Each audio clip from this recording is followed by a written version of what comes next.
Freaking water's warming up. I'm talking like, it's almost pre-spawn. And this is one of my favorite bites to get on. That's crankbaits. Let's talk about these today. What's up, guys? Welcome back to the MONSTERBASS channel. If you do not know who I am, words are still hard. My name is Alex. I am Oklahoma's worst angler. And today, as you can tell by the title, we're talking about square bills and just some good basic tips and tricks for pre-spawn fishing. And yes, that's right, I'm talking pre-spawn because it is warming up in Oklahoma. I was wearing shorts and a t-shirt the other day when I was fishing and flip-flops.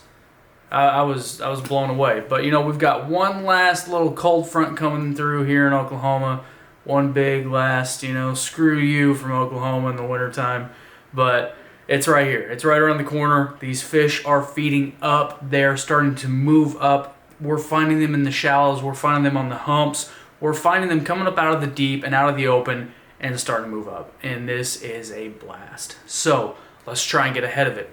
Let's grab some square bills. Let's get out there and start banging around that cover. Bang into the ground, stir up that rubble, stir up all that dirt and that mud, depending on where you are. Start hitting the grass, ripping them through grass. I love ripping a square bill through grass. I love ripping a square bill through grass even more so than a lipless. So sue me. That's just me, The reason I love a square bill in the grass is the fact that when it starts banging against that grass, or I can feel it kind of pulling down, when I rip it through there, it floats back up. So I just kind of stop and let it float back up. And a lot of the time when you're crashing through that grass and that bait is floating back up, that's when you're going to trigger that reaction strike. Now, colors. Me personally, I'm going to go with a few different colors. I'm going to go with something that is very shad imitating like. Okay, this is a little Castaic 1.5. I love the little 1.5 square bills. These things are they're bite-sized. They're just an easy meal, a quick, easy meal to where I feel like those fish, they don't feel they have to exert that much energy. And this is going to help put some fish in the boat or on the bank. That little Castaic 1.5 there. Now, another one that I love for this time of year, especially fishing grass, and the reason I love this one for fishing grass is the 13 Fishing Jabberjaw. Now, this is one of the colors. I mean, everyone talks about, get your reds, get your oranges and all that. I believe in it. I 100% believe in it, okay? I've got some footage that I'm going to show you guys to where it shows that I believed to be throwing the reds, throw the oranges. Color matters, especially with your water clarity. It definitely matters with your water clarity, okay? If it's dirtier, you want to throw something that's brighter, something that's easier to see, okay?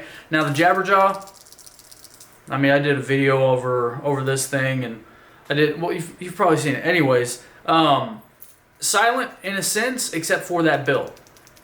It's got a slight click to it. Now, when to throw a silent square bill? Lucky for you guys, I've got the brand new Alex Rudd Edition Hammerhead 1.5, new color. Freaking moth? Seriously, this is what I do not look forward to about warmer weather. The bugs. I'm not ready for that. Anyways, as I was saying before that moth, ruined my hype intro, the brand new Alex Rudd Edition Hammerhead 1.5 silent square bill.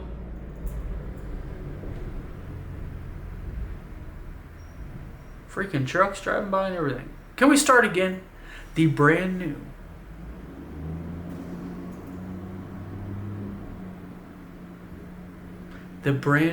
Alex Rudd Edition Hammerhead Square Bill 1.5 in orange creamsicle. Good golly, Miss Molly. Look at this thing. Look at the color on this. This is hot. This is hot. And that's got those sticky katana hooks on there. But this thing is a silent square bill. Completely silent. But it's still got a little bit of stuff shaking around there. Silent square bill. Why silent? Why silent, Alex, if you're talking about murky water and everything like that? These fish, they don't have just hearing. Okay, you want to work with their lateral lines. This is going to be putting off enough vibration to where it's going to hit their lateral line. They're going to be able to pick up on that, and they're going to be able to see it.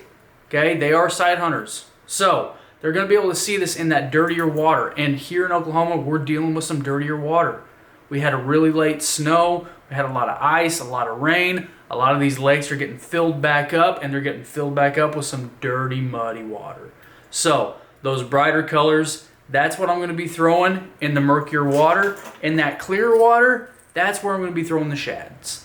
That's where I'm going to be picking these guys up right here, the whites, the blues. I'm not big on like chartreuse personally. I like more natural. So that's when I'm going to be picking these guys up. Now, as far as this guy in the grass right here, the reason I like that is because it has a very slow float. A very slow float. And that, again, I think is really good for those pressured waters where you're dealing with those fish that have seen a ton of baits come by and know that thing hurt my mouth last time I ate it. So I don't want to mess with it. But if you got something that's going to float a little slower, float a little slower, a lot of time you can get that fish just to kind of look at it and watch it enough and just say, you know what, I'm going to risk it for the biscuit. I'm going to try and eat that thing. So let's go ahead and just, I should have turned my phone on silent. I'm sorry guys, this is like really unprofessional of me. And I really do apologize. It's probably my buddy blowing me up about the fish that he's catching right now while I'm stuck here at the house with my kids. I say stuck here at the house, but I'm blessed to be here at the house with my kids. Let's show some footage of fishing square bills in pre-spawn last year. There's a fish. That's a fish. Oh, you got spunk. Okay. That's not a bad fish. That's not, oh my gosh, dude. Holy crap. One hook. No!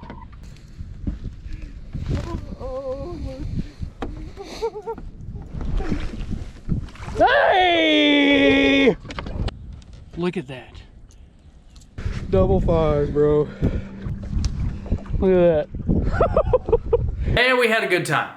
We had a good time last year. As you can tell, the weather was a little bit different. It was much colder this time of year, but we'd had a really good warming trend leading up to that. I looked back in the history to make sure that I wasn't going to lie to you about that. Had a really good warming trend. Water was warm. Grass was holding a lot of heat. We were fishing the grass. Those fish were there. I love fishing grass. I love fishing the grass with square bills. I like to go, you know, around those rockier points and really just try and get that square bill down as deep as I can, banging off those rocks, deflecting, coming off of there, and just really getting that reaction bite. So, talk about line, talk about reel, talk about rod. I always say go with a moderate. If you don't have a moderate fast. Okay? Those, I believe, are the best for your crankbaits. Moderate to moderate fast. You want something that's going to have a good parabolic load to where those treble hooks are not getting ripped out of that fish's mouth. Speaking from experience, because I just recently did that with a swim bait, but that's besides the point.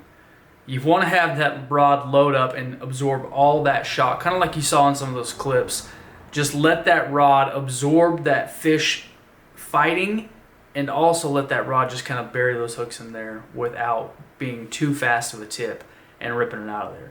As far as line goes, 12 to 15 pound. Now, some guys will say lighter, some guys will say heavier. I say 12 if I'm going to be fishing, you know, around rockier points that's a little more open water, because I want less resistance from that line to where that square bill can get down just a little bit further.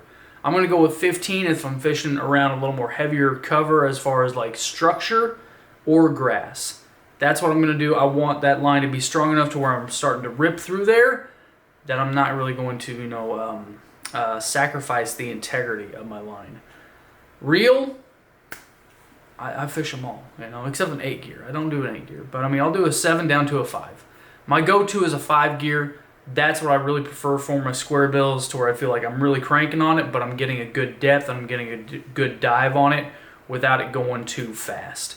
A little more torque on them as well, but really it doesn't matter. In my opinion, fish with what you got, okay? But line and rod are extremely important when fishing the square bills. That's my tips and tricks for you guys for fishing square bills in pre-spawn. Find those secondary points, find the humps, find the creek mouth channels, and just start chucking and winding the square bill, okay? Swap them out, try different colors, don't be afraid to retie. That was one thing I was horrible about. It used to be horrible about it. I would never retie. I would try and force a bite. This is something I do a lot more now, is I retie quite a bit. I want to try and figure out what color or what pattern, or do they want sound, do they want a knock, do they want a big rattle, do they want a little rattle, do they want a big square bill, like your magnum size square bills, do they want something teeny tiny like a size 1 or a 1.5, something like that. Figure it out. Don't be afraid to retie. Thanks for watching, guys. I appreciate every single one of you. If you're not subscribed to the Monster Bass channel already, please do so.